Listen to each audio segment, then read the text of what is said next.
All right, Busted Play Podcast Week 5, college football predictions, and Dylan Marsh, as always. I am joined with my so-called brother, James Marsh, as he is right here, there you go, right there. How's it going, James? What's going on, y'all? And sorry about the so-called stuff. I don't know, I'm just out of my mind. All right, Jenny, what are our records so far through Week 5? Please tell this beautiful audience how I'm just kicking your behind right now. All right, so we did bonus picks last week, and we're going to start keeping those aside record doing, and it's against the spread, and I went 0-2 last week in that, and you went 1-1, and far as just game picks, you went 7-5 last week, bringing your record to 31-12, while I went 9-3, bringing my record to 27-16. All right, so I'm doing very well, a lot better than I thought I would be doing, and you're doing what I thought you would do. Just because we all know who the superior mind in this brotherhood is, and that's Evan, of course, our 7-year-old brother. All right, so we're going to go ahead and we're going to start off with a Friday night game, number 14, Miami. The team I really like. I really like the Miami Hurricanes. I've always liked them since I was a kid. The Hurricanes going into Duke to face the Duke Blue Devils, who are 4-0 on the year. They destroyed Baylor at home. Let's see, who else have they played? Northwestern. Yeah, they beat Northwestern. Basically the team that ruined NCAA football for EA Sports, 41-17. Beat some Division II teams 60-7. Then last week won at North Carolina, 27-17. So I think this Duke Blue Devil team is for real. I do. I think, this is where's my mouse? I think this is a very interesting team, but Miami's got all that talent. You got Mark Richt. But EJ, you go first. Let me think about this. I have to sit there and think about this. This one's kind of confusing me. There's no thinking about it for me, Dylan. I'm going Miami in this.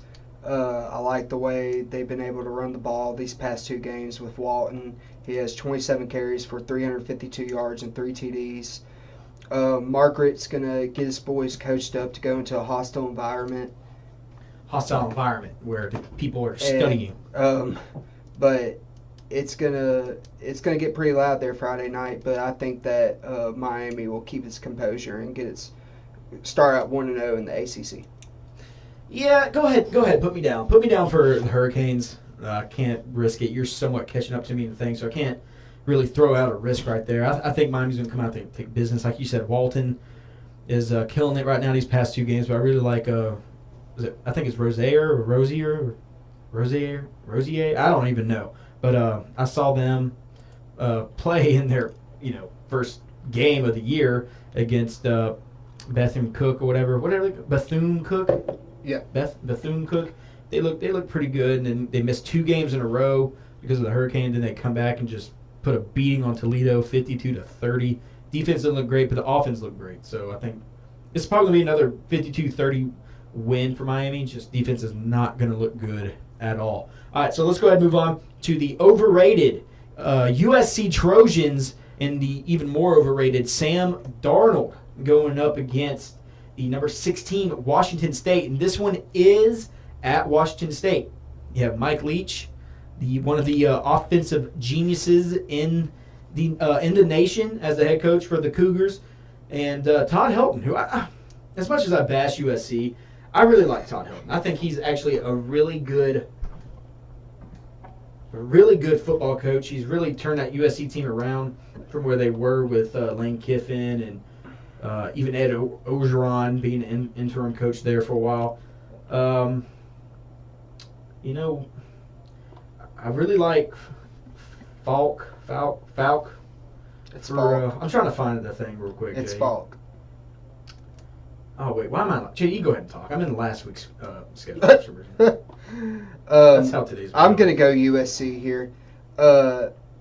It just seems to me it doesn't matter what controversy, who they're playing. Right now, it just seems like they're going to come out there and they're going to take care of business, do what they have to do to get the victory. Sam Darnold, even though he's only thrown 2 more touchdowns than interceptions this year, he makes the plays when they need to. Here comes a change. So I'm going USC here. Okay. Well, you see, when I hear the name Sam Darnold, I'm never really impressed with him. 9 touchdowns, 7 interceptions on the year, going up against a fault quarterback for Washington State with 1,300 yards, 14 touchdowns on 1 interception. Yes, the competition's been less, but I think the Cougars upset the Trojans because USC, I think, has had, especially at the start of the season. Like I've always said, I do not judge what happens at the start of the season. Almost lose to Western Michigan at home. Then they beat Stanford convincingly at home. Then they barely hold on to Texas and then beat California 30-20 in California. And I don't know. I think Mike Leach, as what he always did in Texas Tech, except that one year when they had Michael Crabtree, when they were number 1 in the country at one point, or number 2 at least. Mm-hmm. He always seems to win these big games, but then when it comes down to actual crunch time at the end of the season, they just can't get it done because his defense is never that good. Yeah. But I'm gonna take a high scoring game. I'm taking the Cougars in this one. I've always liked Mike Leach in his offense, and I like him against this USC defense because from what I've watched, especially against that Texas game, nothing really stands out to me that they can stop the passing attack of the Cougars and Mike Leach. All right. So, all right, now we are moving on. If my computer does not F up like it has been every single time I try to go to a new game, we have the Vanderbilt Commodores and their 5'6" head coach going up against the number 21 Florida Gators. And I'm a big fan. I'm a really big fan of Derek Mason. He came down here this year for the Independence Bowl. I met him. I talked to him for a good minute. And a really great guy. I think he's turning this Vanderbilt program around. But I'm really gonna sit there, and you have to go with Florida in this one. It's in the swamp.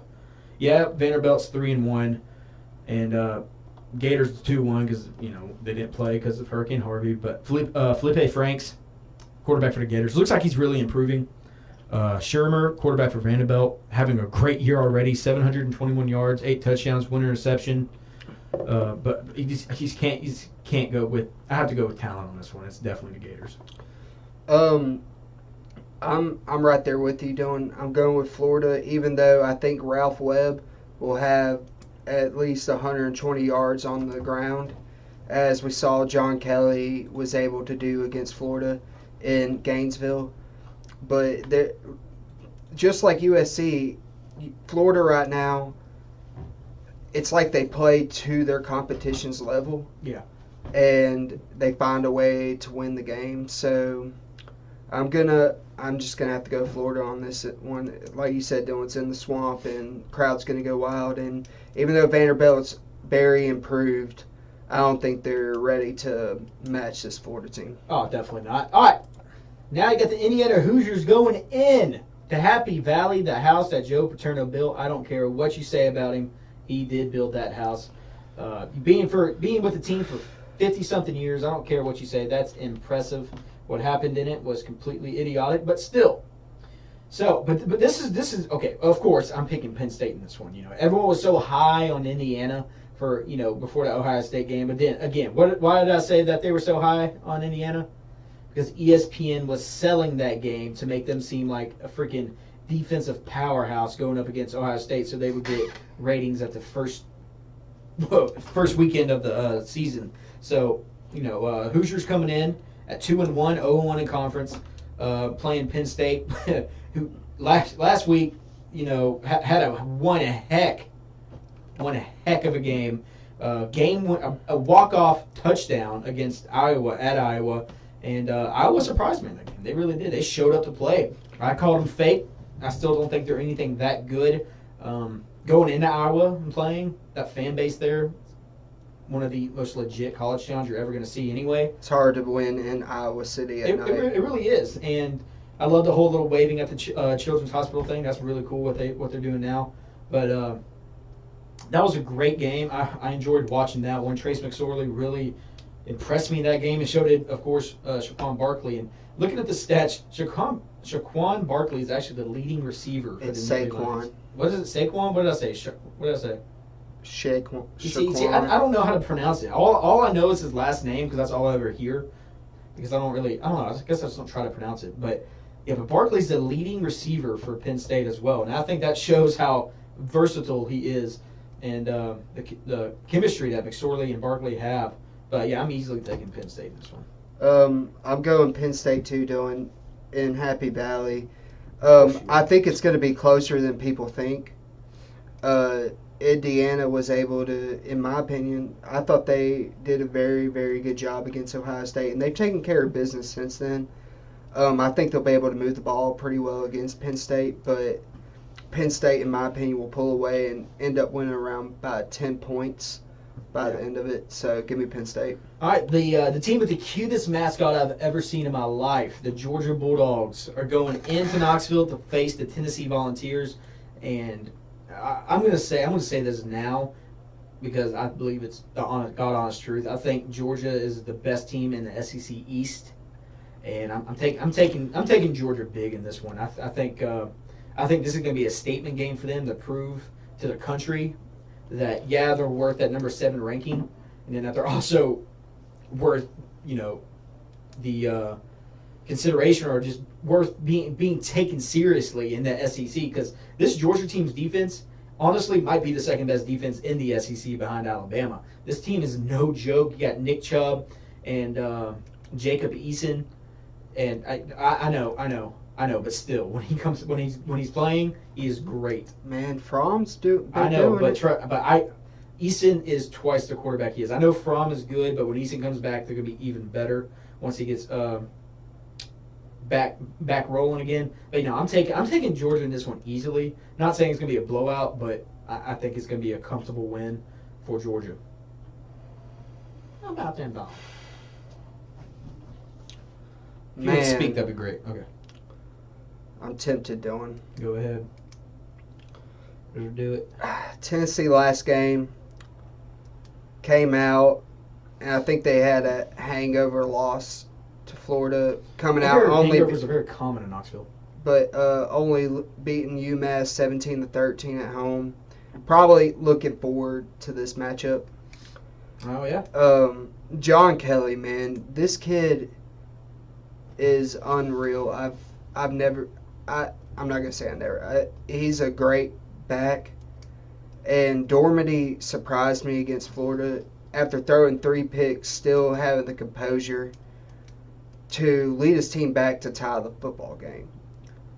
Yeah. But man, I think I just turned your microphone up the whole time. I think just happened. Sorry. Go ahead.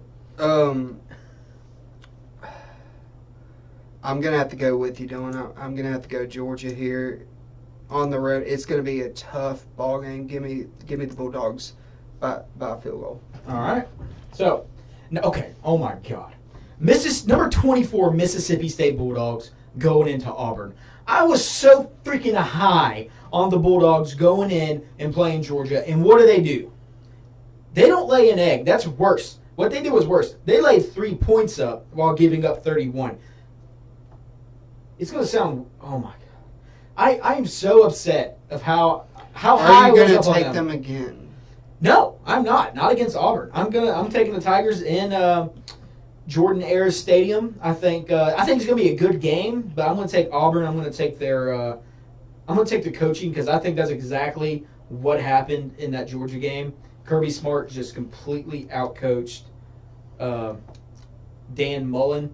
And probably one of the most overrated coaches in the SEC is Dan Mullen. Honestly, he's a great recruiter, but you've never really seen him make crunch time decision calls where you're just like, wow, what a great coach. No, he's kind of like Les Miles. He's just great recruiter with great, or decent coordinators.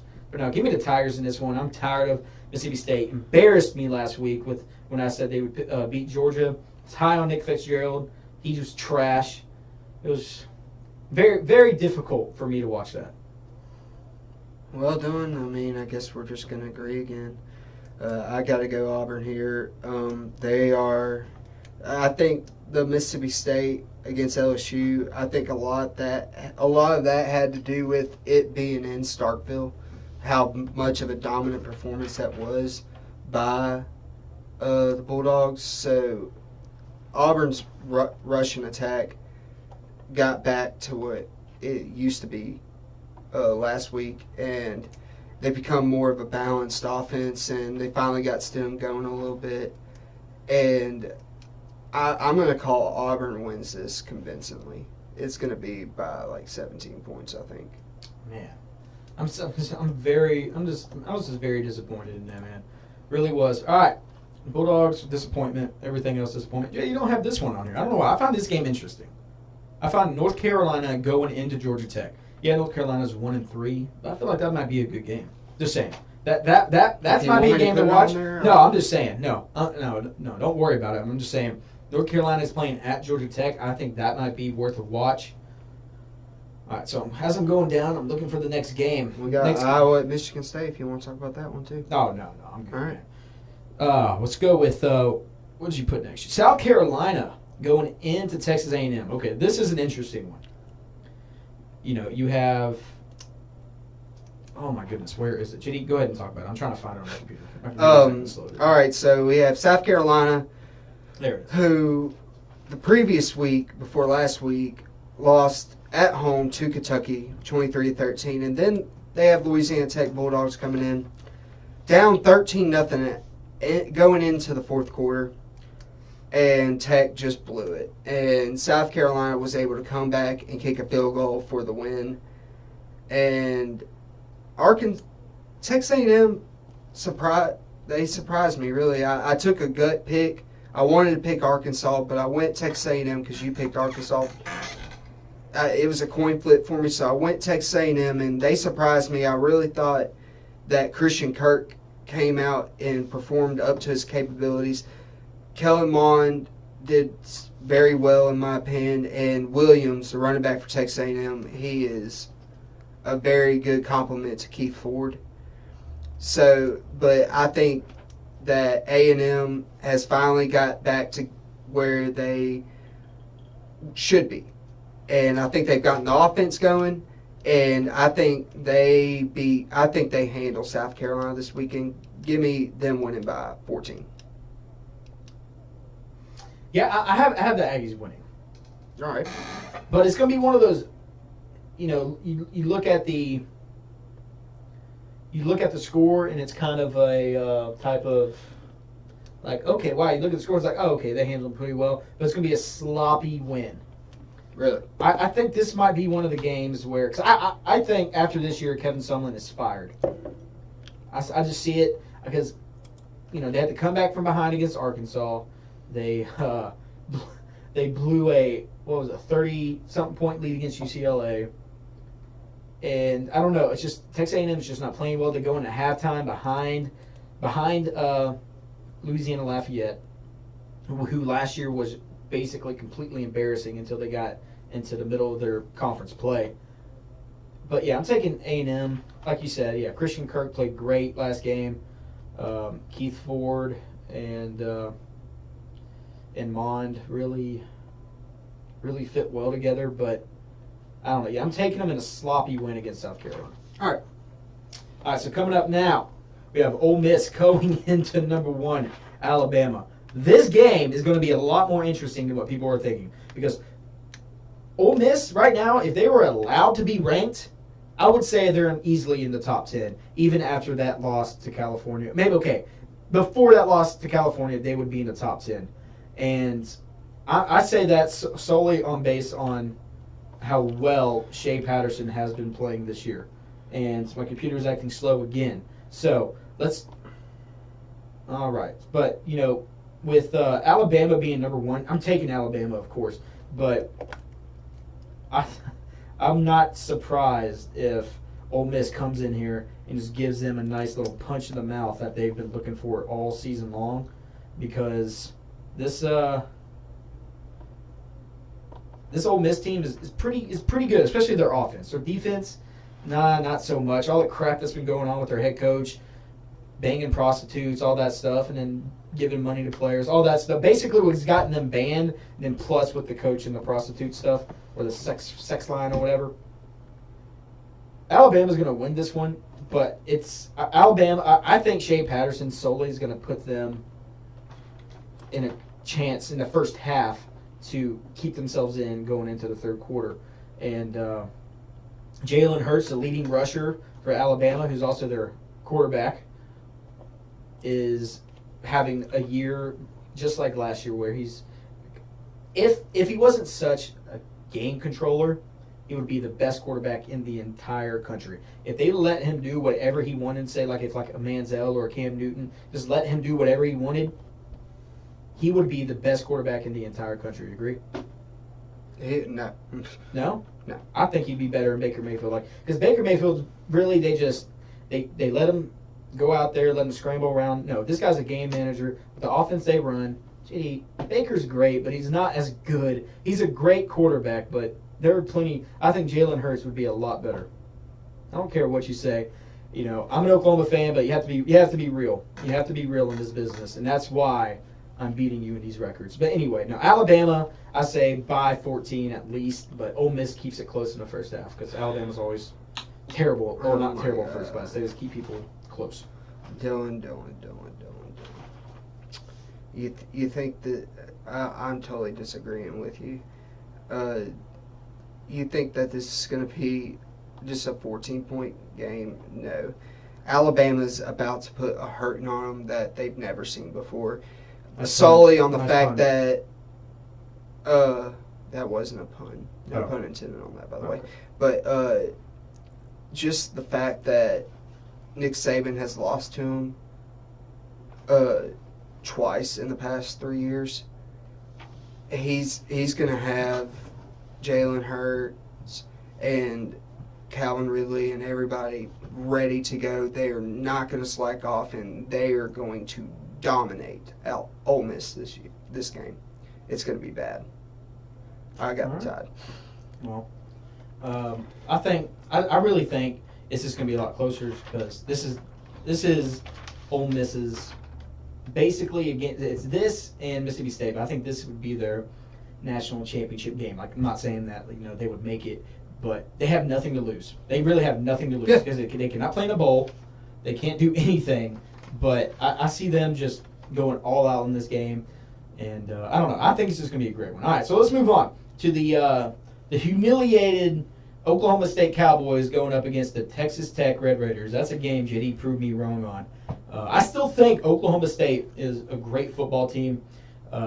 They actually just played a defense that was actually decent, pretty good actually. What I call it when they finally play a defense that has some talent and is decent and can slow them down a little bit.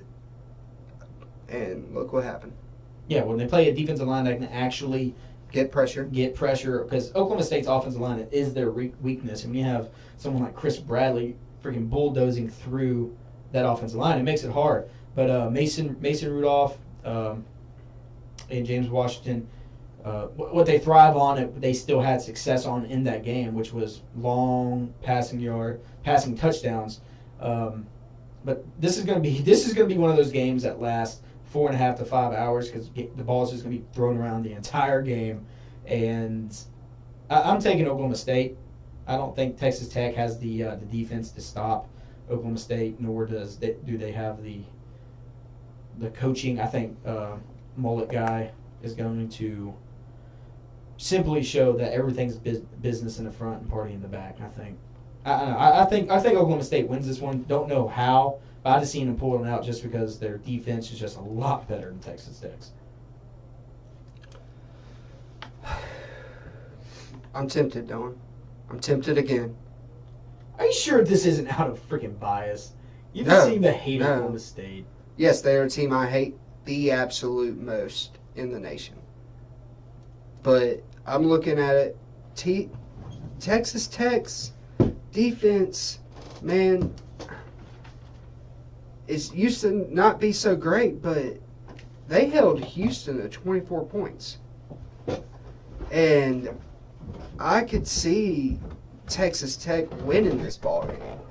with it being in Lubbock, the fans get crazy over there. I've been to one game doing over there, and I watched them play Northwestern State, and it is Halloween over there for the student section every game, and it gets loud and it gets rowdy, and I'm assuming that this game is going to be a blackout, and that's the hardest games to play at Texas Tech is when they do the blackout.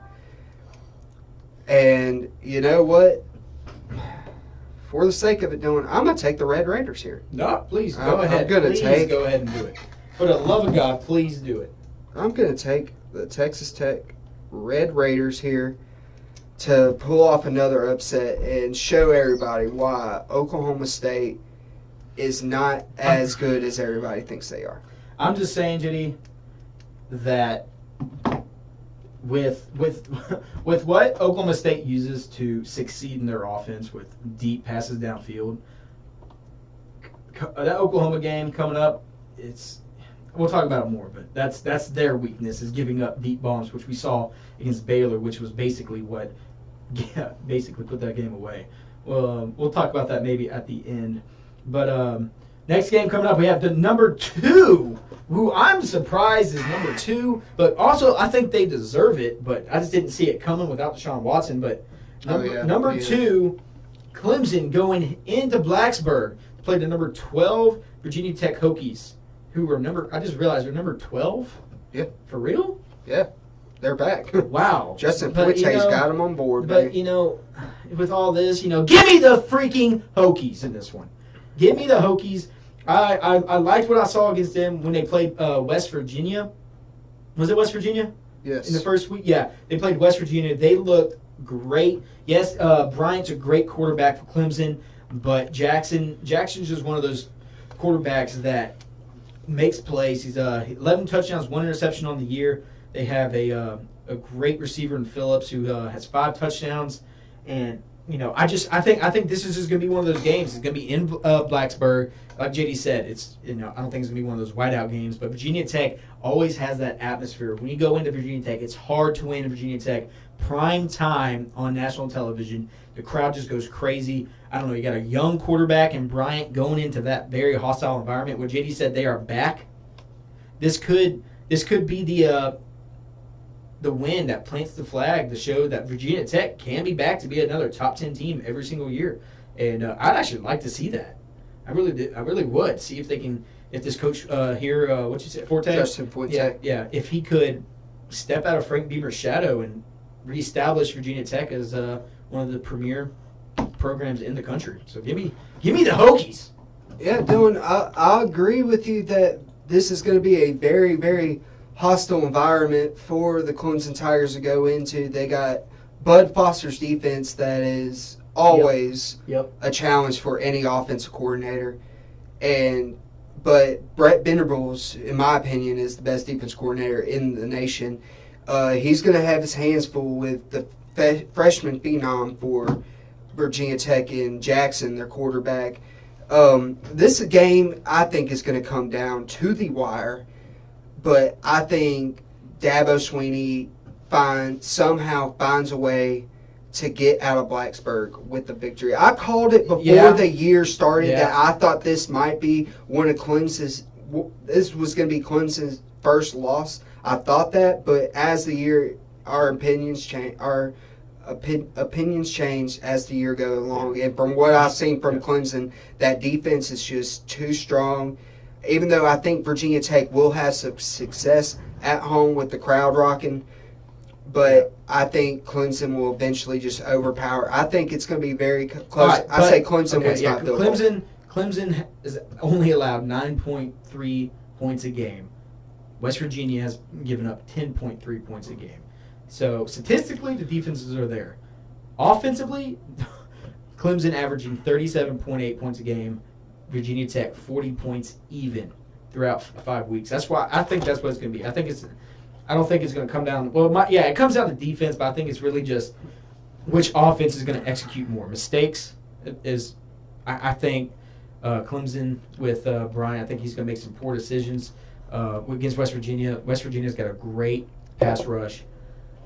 what I saw against them against West Virginia, they had a great pass rush. I think they're going to bring that to Bryant, try to rattle him. I don't know. He could be like the next Deshaun Watson where he doesn't get rattled at all. And, hey, if he is, good for him. They basically are not going to take a step back at all. But, dude, I'm excited about this game. So, all right, let's move on. So, okay, where are we at now? Now we're into the bonus. Our 2 games a week that we pick for the spreads. We pick for the spreads. And we have this week, the first one is the Troy Trojans traveling to Baton Rouge to take on the LSU Tigers, who are a 19.5-point favorite, Dylan. So is LSU going to win by 20 or more, or are they going to win by 18 or less? You know, I'm kind of aiming towards 18 or less. Really? I'm not sure yet. Because I have done some research on Troy. I did it Saturday for, because I have to cover LSU football. Troy's passing game is just non-existent, basically. They really rely on the run game, which is LSU's bread and butter on defense. I say LSU wins more than 20.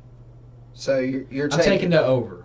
No, you're taking LSU to cover. Yeah, that's what it is. Yeah, see, that's what I'm trying to do. I don't understand this very well, but yeah, I see LSU really bouncing back and just trying to make a statement. But this is what I see LSU doing now. I feel like if I was Ed Orgeron, and this is coming from someone who works and watches LSU and does it as a job. If I was Ed Orgeron, yes, Danny Etling's a senior, but you have no chance against Bama. You might not have any chance for a decent bowl game. If I were him, I would go ahead and start thinking for the future and put Miles Brennan in to give him some experience for whenever he gets there, kind of with what Brandon Harris did. Put him in there, let him get his ass handed to him by Auburn, and guess what? He came out, and of course, Brandon Harris was Brandon Harris, but I put that all on Cam Cameron and Les Miles, not using him right. But basically, put him in there, give him the experience, and get it over with. And then next year, him coming out, and I think Miles Brennan's going to be a great quarterback. I think he'll be good in Matt Canada's offense. Exactly, and I think yes, it would be terrible to take Danny Etling, transfer, sensation, now a senior, stayed to take him out mid-season. But this is a business, and if you want to think for the future, put Miles Brennan in, get him some game experience, and maybe even just a second half of this game, and then maybe put him in against Auburn or Arkansas or somebody, not Bama. We don't want him to get hurt for crying out loud. Okay, it's still a freshman. But yeah, no, okay. I got sidetracked easily. I think LSU puts up over 20 or wins by more than 20. All right. Yeah, I'm going LSU to cover the 19.5 points. For one reason, and the main reason why I'm doing it is Troy is 0-4 against the spread this year. They're 3-1, but they have not been able to get their share of what the spread is. Yeah. They haven't been able to cover either side. Yeah. So, and LSU has done it twice. So I'm taking the Tigers to cover, and that's that. Okay. All right. So now the next one you have for the last thing we're going to talk about with the spread or whatever you call it. Number 6, Washington going in to Oregon State. And Washington is a 27-point favorite. Dude, this is an Oregon State Beaver team that won by 3 points over Portland State, and then loses to Minnesota 48-14. Then number 21 Washington State 52-23. And for some odd reason, I'm very comfortable with the fact that Washington's going to win by more than 27. You know, you have Jake Browning and you have Pettis. I say Pettis brings home 2 punt returns. You know, adds on to that national career record for punt returns, which is amazing. You know, you would think Devin Hester would have like 15 punt returns during his career at Miami, but he doesn't. That's weird. think about it, he gets to the NFL, and then you just, boom. Yep. So I realized that. I looked it up, and I was like, Devin Hester's not the leader of that? I was like, are you kidding me? Anyway, it's Pettis now for Washington, but no, I think they win by more than 27. I'm agreeing with you, Dylan. Once again, Oregon State's 0-4 against the spread this year, and their defense is just atrocious. Yeah. And with Jake Browning and Gaskins and Pettis, like you said, returning and receiving, it's going to get ugly. And, yeah, I can definitely see Washington winning by more than 4 touchdowns. All right, well, that's Week 5. Week 5 is about to actually happen, which is kind of sad to think about. Week 5 is about to be here, James. Week 5 already. It's already been 5 weeks of college football, which is very sad. But, all right, as always, everyone listening, thanks for joining. We'll be back next week for Week 6 predictions. And I still assume to be whooping JD in our predictions. So, as always, thank you for joining us, and God bless. Peace.